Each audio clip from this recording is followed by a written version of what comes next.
இவங்களுக்காக பார்க்குறேன், இந்த உறவுக்காக பார்க்குறேன், இந்த உறவு முறைக்காக பார்க்குறேன் அப்படின்னு சொல்லி நிறைய டாக்ஸிக்கான, அதாவது நச்சுத்தன்மை நிறைந்த மனிதர்களை வாழ்க்கையில் நம்ம சகிச்சுக்கிட்டே போகிறோம். But there is a limit for every thing, இல்லைங்களா?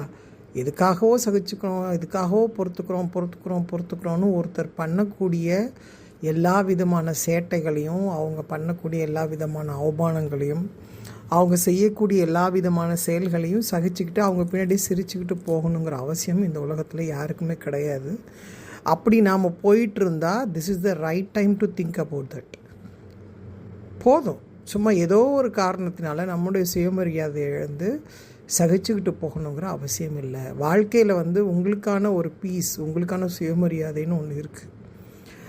அதை ஓகே, ஒரு லிமிட் வரைக்கும் நம்ம பார்த்துக்கலாம், அவ்வளோதான். அதை மீறியும் சும்மா கடைசி வரைக்கும் நம்ம அதே ஒரு ரீசனை சொல்லி ஒருத்தங்க பண்ணக்கூடிய எல்லா நெகட்டிவான விஷயங்களையும் அக்செப்ட் பண்ணிட்டு போகணுங்கிறது இல்லை.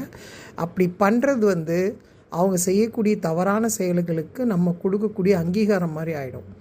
அவங்க கடைசி வரைக்கும் மாறவே போகிறதில்ல, அவங்கள மாற்றுறது நம்ம வேலையும் இல்லை.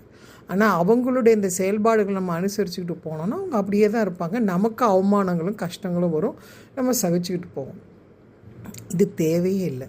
அவங்க கூட நம்ம சண்டை போடணுங்கிற அவசியமும் கிடையாது, அவங்களுக்கு போய் எக்ஸ்பிளைன் பண்ணுங்கிற அவசியம் கிடையாது. ஏன்னா அவங்க அதெல்லாம் தாண்டிட ஒரு நிலையில் இருக்காங்க.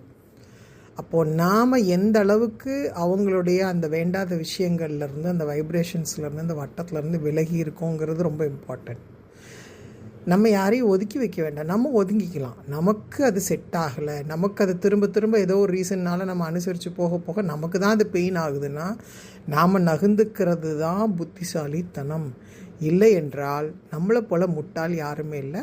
நாம் யாரையும் ஒதுக்க வேண்டாம், நம்ம ஒதுங்கிக்கலாம். ஒதுக்கிறது வேறு, ஒதுங்கிக்கிறது வேறு. எனக்கு செட் ஆகலைப்பா, என் மேலே சேரடிச்சிடக்கூடாது, நான் ஒதுங்கிக்கிறேன். என்னை எதுவும் அட்டாக் பண்ணிடக்கூடாது, நான் ஒதுங்கி ஓரமாக நின்றுக்கிறேன், அவ்வளோதான்.